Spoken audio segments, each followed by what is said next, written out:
लोखंडी कोयता बाळगून दहशत माजविणारा इसम कोतवाली पोलिसांच्या ताब्यात. अहिलनगर दिनांक 31 मार्च 2026. शहरातील कायदा व सुव्यवस्था अबाधित ठेवण्यासाठी कोतवाली पोलीस स्टेशनच्या गुन्हे शोध पथकाने तत्पर कारवाई करत लोखंडी कोयता बाळगून परिसरात दहशत माजविणाऱ्या इसमास जेरबंद केले.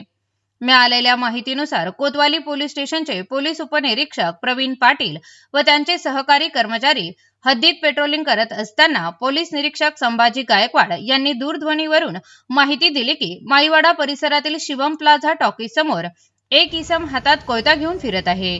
त्यानुसार पथकाने तत्काळ घटनास्थळी धाव घेतली. पोलिसांनी माईवाडा येथे पोहोचून पाहणी केली असता एक इसम संशयास्पद हालचाली करताना आढळून आला.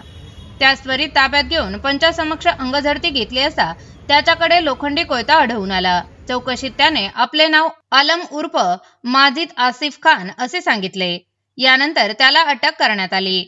या प्रकरणी पोलीस कर्मचारी रोहिणी दरंदले यांच्या फिर्यादीवरून कोतवाली पोलीस स्टेशनमध्ये गुन्हा रजिस्टर क्रमांक 226/2026 अंतर्गत भारतीय शस्त्र कायदा कलम 425 प्रमाणे गुन्हा दाखल करण्यात आला असून पुढील तपास सुरू आहे. पोलिसांच्या या तत्काळ कारवाईमुळे परिसरातील नागरिकांनी समाधान व्यक्त केले आहे.